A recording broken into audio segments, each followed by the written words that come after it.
Hey guys, welcome back to Bombchu. I'm Austin, and today I'll be covering the Humble Monthly Bundle from December 2017.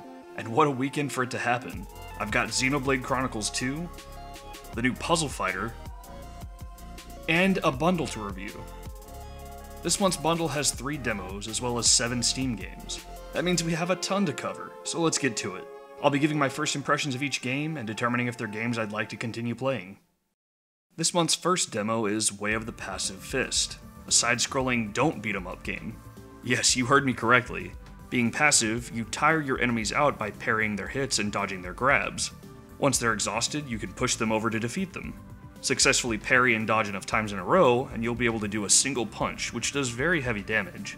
Enemies, of course, have different attack patterns you have to adapt to, but they also have tells to help you figure out when you should do one thing or another. When dealing with multiple enemies, they'll jump in and out of combat with you as they swap places, forcing you to stay on your toes. By far my favorite enemy so far is this girl who throws knives at you. You perform a dodge to grab the knife out of the air and throw it back at her. Levels are divided up by scenes, with each scene grading your performance and granting experience. Leveling up gives you new powers and abilities, like being able to dash. When I started, I was skeptical about how well a beat-em-up would work without the beating people up part, but it actually works surprisingly well. I'll be interested to see more of this game when it launches next year.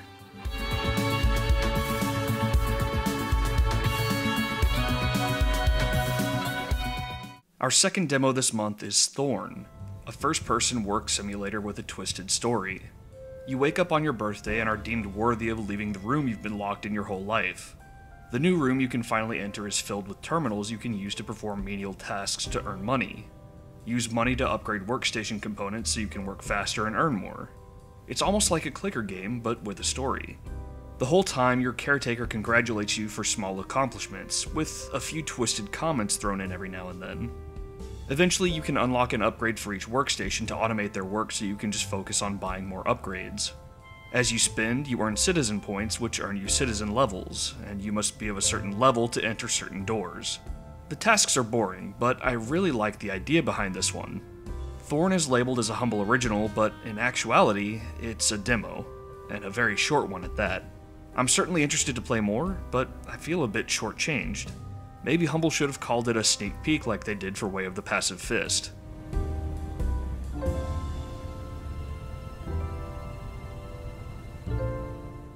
The third demo this month is Crescent Bay, a murder investigation game. You discover your friend has been murdered, and you have to use some interesting powers to piece together what happened. You have a notebook of words you can combine, and if you use the right words in the right order, you'll get to see a memory involving those words. Once you have all the memories, you have to figure out the order in which they took place. This one has some cool ideas, but the interface is a bit clunky, and some things go unexplained, like the order of your words mattering. Additionally, some important prompts disappear too quickly, and at one point, I got so stuck because of this that I had to restart the game because there's no checkpoints or saves. This highlights the other issue with the game. A lot of things happen very slowly and take a lot of time, such as the intro sequence. If you mess up the order of the memories, you won't know until you watch them all the way through and find that nothing happens, so hopefully you don't mess up much or you'll be spending a very long time rewatching all the memories play out. Crescent Bay was made by the same people who made THOR.N, and just like THOR.N, it's marked as a humble original, but is once again actually a short demo. With a lot more polishing, I could enjoy a full release for this game, but at its current state, I'll probably pass.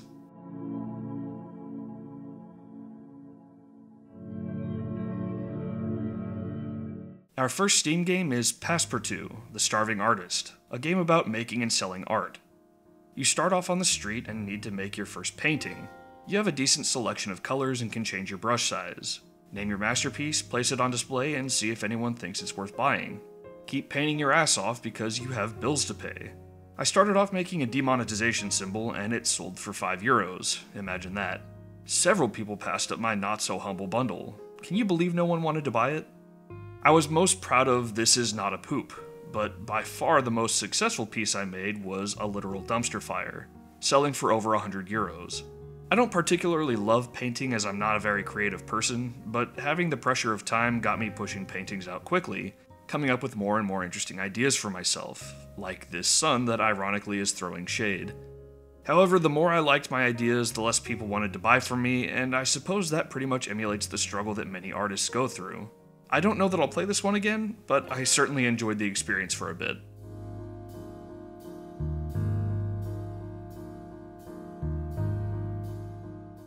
Our next game is Rivals of Aether, a pixel art fighting game similar to Super Smash Bros. Obviously the biggest draw here is having something like Smash Bros. On the PC, so how does it hold up? Well, I played using a GameCube controller and everything matched up perfectly, so I was able to let my muscle memory kick in. Big plus in my book. The character roster is small, but as far as I can tell, there don't seem to be any cookie-cutter characters, and each one has a very distinct playstyle and moveset. Moves aren't always straightforward, requiring some figuring out your first time playing, but these lead to some really interesting battles. It has online play, which is great because this kind of game was really made for multiplayer. I played with a fellow Smash lover and we both agreed on one point against the game. Moves are a bit delayed, and coming from the lightning fast Smash Bros, it felt a bit like I was playing with my controller coated in molasses. This is really my only complaint, but it's kind of a big one, and it's keeping me from desperately wanting all my friends to get it. It's certainly interesting, and I'll likely play it some more to see if I can get over the delay, but you'll have to decide for yourself if it feels too weird to play with.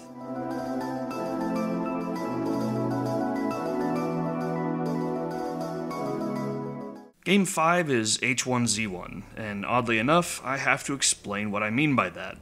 H1Z1 started almost 3 years ago as a game similar to DayZ, where you have to scavenge and team up with others to survive the environment, beasts, zombies, and often, other human players. This ended up becoming H1Z1 Just Survive, and another game spun off from it called H1Z1 King of the Kill, a battle royale game with matches of up to 150 people, where there can only be one survivor. This removed the zombies and beasts and focused on player versus player combat. Eventually, these games both dropped parts of their titles, and the original H1Z1 is now only called Just Survive, with King of the Kill now only being called H1Z1. A bit confusing to say the least. Oh yeah, and they're still both in early access. If you've played or watched someone play PlayerUnknown's Battlegrounds, you'll generally know what to expect. Everyone parachutes down to a large map filled with buildings containing guns, ammo, and medical supplies. You'll have to race to grab supplies while fighting off anyone who might have landed near you. To keep the game moving forward, a circle is designated as a safe zone, and toxic gas slowly creeps towards that circle over time, making the circle smaller and smaller and forcing players to get closer to each other as time passes. The longer you last, the more points you get. I had an almost full match for my first one with 147 people.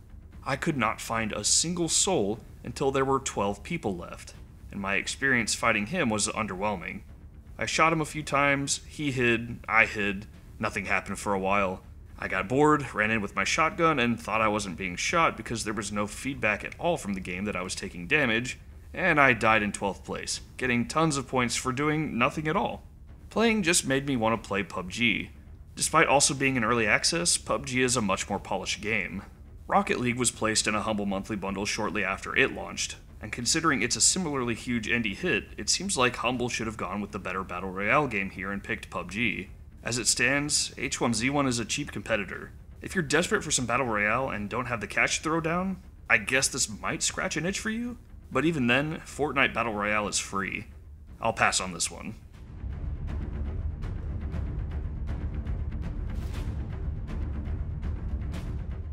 Next up is BlazBlue Chronophantasma Extend, a 2D fighter from the makers of Guilty Gear.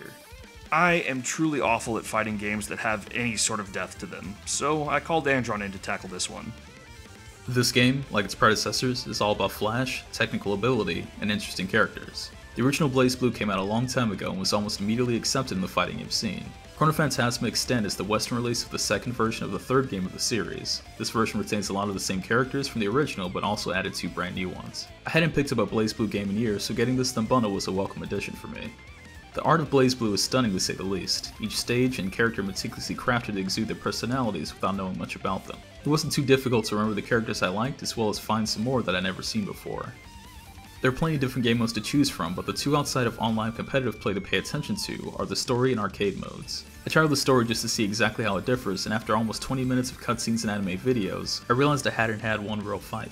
The story is broken up into chapters as well as parts, as each one puts you in different situations and different versions of the true whole. It picks up after the events of the previous game, but luckily there's a section where you can learn more about the lore of BlazBlue, so that you're not completely lost. The fighting in BlazBlue is very similar to other fighting games, where perfecting each character is a whole other task. I originally played a lot of Noelle in the first game, but for this arcade mode, I tried out a new character, Bullet. She seemed a bit sluggish at first, but after I played with her a bit, I realized she was more of a brawler style character and had a fiery buff that increased her speed. So I guess maintaining that buff while fighting was her character focus. The controls, even on an Xbox 360 controller, were tight and felt accurate, which is often not the case in PC ports of arcade fighting games. There's also a lot of good customization options within the menu to remap if necessary. If you're not super into fighting games, there's still a lot to enjoy with the fights as every move feels deliberate and you can even have fun mashing buttons. They also added a stylish mode that lets you easily chain basic combos together with single button pushes. For competitive fighting game fans however, BlazBlue, like Guilty Gear which is also made by Arc System Works, is an extremely technical fighter with a very high skill ceiling. I can go into more detail on that, but to put it simply, this version of BlazBlue is something for everyone. If you, like me, enjoy fighting games, in-depth fully voice-acted story modes, or anime-inspired art styles and characters, you'll love this game. If you don't like any of that, then this game is definitely not for you.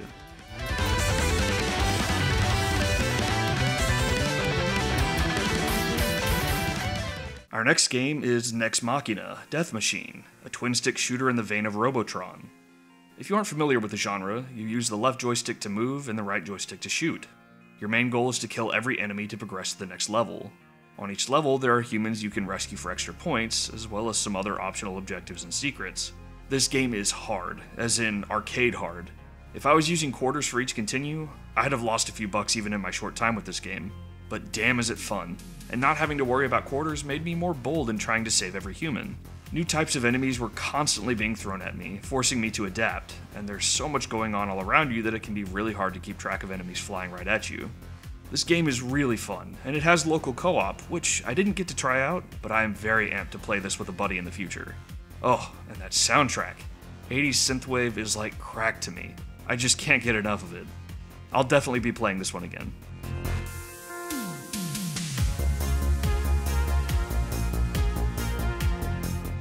Next is the Sexy Brutale, a murder mystery puzzle game with time control mechanics.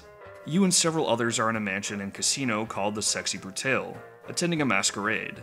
The masks have taken over the people wearing them, and the workers are murdering the guests.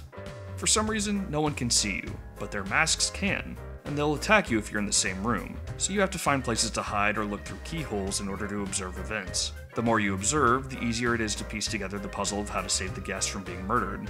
But you can only be in one place at a time, so how can you get to everything? Well, you're gifted with the ability to control time, similar to Majora's Mask. You can reset the day or jump ahead to different times. As you observe people, their path will be marked on your map, and you can use it to see where people you've seen will be at different times.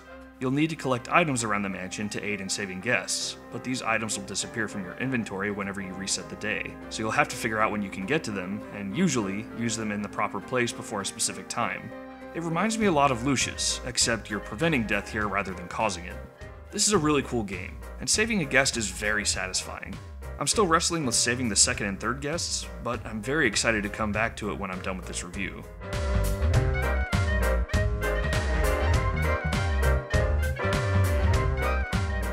Our final game is Strafe, a first-person shooter styled like the early 3D shooters from the 90s like Quake.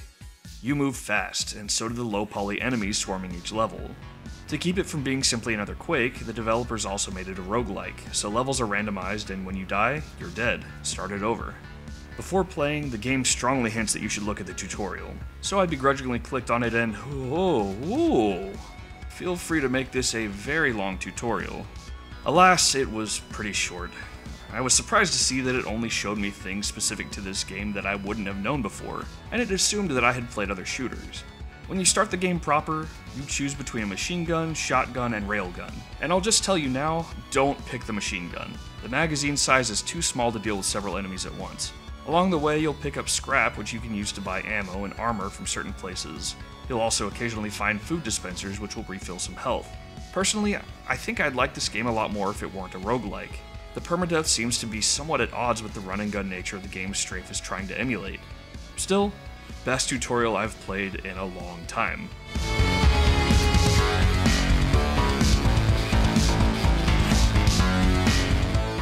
So overall, how was this bundle? While some of the demos we got were cool, I think I would have preferred getting a proper game instead of 3 demos.